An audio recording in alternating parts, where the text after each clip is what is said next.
प्रभु यीशु मसीह के नाम से आप सबों को जय मसीह दोस्तों। और आज एक नए वीडियो के साथ हम आपके बीच में उपस्थित हुआ। और आज जो विषय मैं आपके बीच में लाया हूं दोस्तों, वो बहुत सामर्थ्य वचन होगा। और जब इस वीडियो को आप जब सुनेंगे मेरे प्यारे भाई बहनों, तो ये वचन आपको आपके आत्मिक जीवन में बढ़ने के लिए उन्नति का काम करेगा दोस्तों। तो आज जो मैं वचन देने जा रहा हूँ वो बाइबल वचन से है और इस प्रकार से है।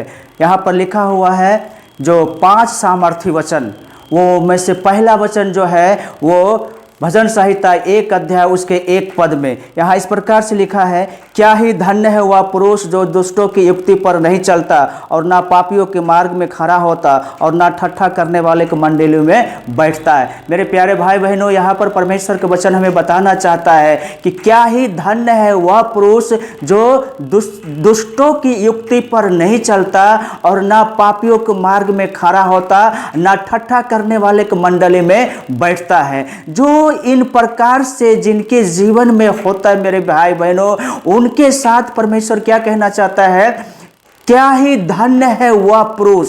आप अगर धन्य होना चाहते हैं तो आप दुष्टों की युक्ति पर नहीं चलना होगा और ना पापियों के मार्ग में खड़ा होना होगा और ना ठट्ठा करने वाले के मंडली में आपको बैठना होगा, क्योंकि इन चीजों से परमेश्वर घृणा करता है, नफरत करता है और उनको इस प्रकार से नहीं कहता कि वो धन्य है। धन्य उसे कहता है जो इन तीनों रास्ते से हट करके एक धर्मी जीवन को जीता है। मेरे प्रियो, आपको जो परमेश्वर का वचन आपको बताना चाहता है वो यही है कि आप अगर उनके साथ जीवन जीना चाहते हैं तो दुष्टों के बात को आप नहीं मानना है, पापियों के मार्ग में आपको खड़ा नहीं होना है, ठट्ठा करने वाले के मंडलियों में आपको बैठना नहीं होगा। तभी परमेश्वर आपको धन्य कह सकता है मेरे प्यारे भाई बहनों। और अगर आप धन्य बनना चाहते हैं, परमेश्वर की नजर में एक अच्छा बनना चाहते हैं, तो आप इन तीनों रास्ते से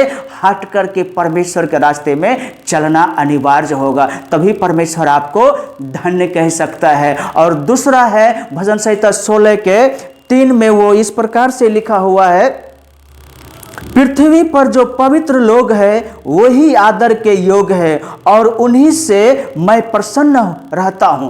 परमेश्वर के वचन क्या बताता मेरे दोस्तों कि पृथ्वी पर जो पवित्र लोग हैं वो आदर के योग है और उससे परमेश्वर क्या कहता है, मैं प्रसन्न हूं। अगर पवित्र जीवन जिएंगे, अच्छा जीवन जिएंगे, तो परमेश्वर जो स्वर्ग में विराजमान है उनका दृष्टि हमारे आप के ऊपर में नियंत्रण लगा रहता है और वो हमें देख करके कहता है कि मैं आपसे प्रसन्न हूं। वो हमको देखते रहता है आपका जीवन कैसा है दोस्तों, आप किस रास्ते पर चल रहे हैं, आप किसके साथ संगति कर रहे हैं, आप किसके साथ खड़ा होते हैं, ये बहुत महत्वपूर्ण है। ये नहीं कि हम चलते चलते किसी के साथ हम बातचीत कर सकते हैं, किसी के सामने हम खड़ा हो सकते हैं, किसी के साथ हम संगति कर सकते हैं। नहीं मेरे प्यारे भाई बहनों, हमारा परमेश्वर वो जलन रखने वाला परमेश्वर है, वो हमारा परमेश्वर हिदायत देने वाला परमेश्वर।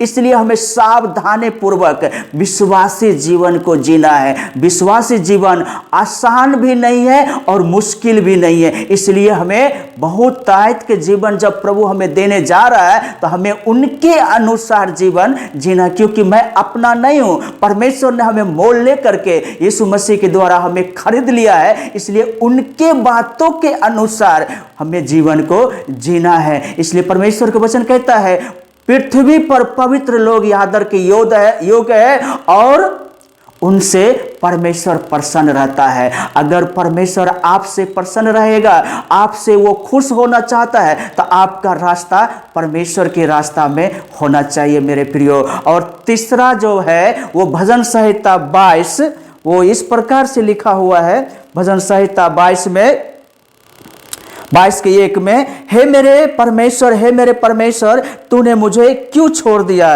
तू मेरी पुकार से और मेरी सहायता करने से क्यों दूर रहता है, मेरा उद्धार कहाँ है। यहाँ पे परमेश्वर का वचन कहता है, हे मेरे परमेश्वर, हे मेरे परमेश्वर, तूने मुझे क्यों छोड़ दिया। जानते हैं ये बातें क्यों कह रहा है। जब एक अच्छा जीवन नहीं जिएंगे, परमेश्वर की इच्छा के अनुसार जीवन नहीं जिएंगे, तो यही बातें आपको कहना पड़ेगा कि परमेश्वर आपने मुझे क्यों त्याग दिया, परमेश्वर आपने मुझे क्यों छोड़ दिया, परमेश्वर आज मैं अकेला जिंदगी जी रहा हूं, परमेश्वर मैं आज अकेला महसूस कर रहा हूं। क्यों? क्योंकि परमेश्वर आपकी जिंदगी से दूर हो जाता है। और वो दूर क्यों होता है? क्योंकि वो आप जान सकते हैं कि आपका रास्ता कैसा है, आप किसके रास्ते में चल रहे हैं, आप किसकी बातों को सुन रहे हैं, आप किसके मंडली में खड़ा होते मेरे प्रियो। और यही कारण है, अगर हमारा खड़ा होने का, हमारा संगति करने का, हमारा बैठने का अगर रास्ता सही नहीं है, जगह सही नहीं है, स्थान सही नहीं है, तो एक दिन वो परमेश्वर हमें छोड़ करके चले जाएंगे और आप संसार में अकेले रहेंगे। और जब आपके तकलीफ आएगा, पीड़ा आएगा, समस्या आएगा और आप पुकार पुकार के कहेंगे, हे परमेश्वर, हे परमेश्वर, तूने मुझे क्यों छोड़ दिया, तूने मुझे क्यों त्याग दिया। जबकि वो त्यागना नहीं चाहता, लेकिन उसने मुझे क्यों त्याग दिया, उसने आपको क्यों त्याग दिया? क्योंकि आपका उठना बैठना रहना सही नहीं है। इसलिए मेरे प्यारे भाई बहनों, अपने आप को जांचना होगा कि हमारा संगति किसके साथ है, हम किसके रास्ते में चल रहे हैं, हम किसके साथ बैठते हैं मेरे प्रियो। ये चीज को हमें ध्यान रखना होगा। अगर नहीं तो वो परमेश्वर हमको और आपको छोड़ करके वो चले जाएंगे और हम अकेला महसूस करेंगे और गिड़गिड़ाते रहेंगे, प्रार्थना दुआ करते रहेंगे, लेकिन परमेश्वर आपका नहीं सुनेगा। इसीलिए हमें परमेश्वर की इच्छा के अनुसार जीवन जीना बहुत जरूरी है। भजन संहिता 34 के 1 में इस प्रकार से लिखा हुआ है, पृथ्वी और जो कुछ उसमें है यहोवा ही का है, जगत और उसमें निवास करने वाले भी। मेरे प्रियो, इस संसार में जितने भी चीज आप अपने आंखों से देख रहे हैं, ये सब किसका है? परमेश्वर का है। और आप खुद भी परमेश्वर के हैं, आप किसी और के नहीं हैं और आप परमेश्वर के हैं। जब आप परमेश्वर के हैं तो आप परमेश्वर के जैसा काम कीजिए, परमेश्वर को जो अच्छा लगेगा वही कीजिए, जो उनको भला लगेगा वही कीजिए, जिससे वो कह सकता है कि ये हमारा बच्चे हैं, हम इससे प्रसन्न रहते हैं, हम इससे खुश रहते हैं और वो हमें आशीर्वाद दे सकता है। क्योंकि जितने चीज़ धरती पर देखते हैं ये सारे चीज़ परमेश्वर का बनाया हुआ है, उसमें से हम और आप भी उन्हीं की रचना है। और वो नहीं चाहता है कि दूसरों की युक्ति को हम सुने, दूसरे के साथ खड़ा हुए और दूसरे के ठट्ठा करने वाले के मंडली में बैठे। ये परमेश्वर के कदापि पसंद नहीं है मेरे प्रियो। इसलिए हमें सावधान होना चाहिए, एकदम समझ करके हमें चलना होगा। और यहाँ पर फिर उसी 24 के 4 और 5 में क्या लिखा है, जिसके काम निर्दोष और हृदय शुद्ध है उसने अपने मन को व्यर्थ बात की ओर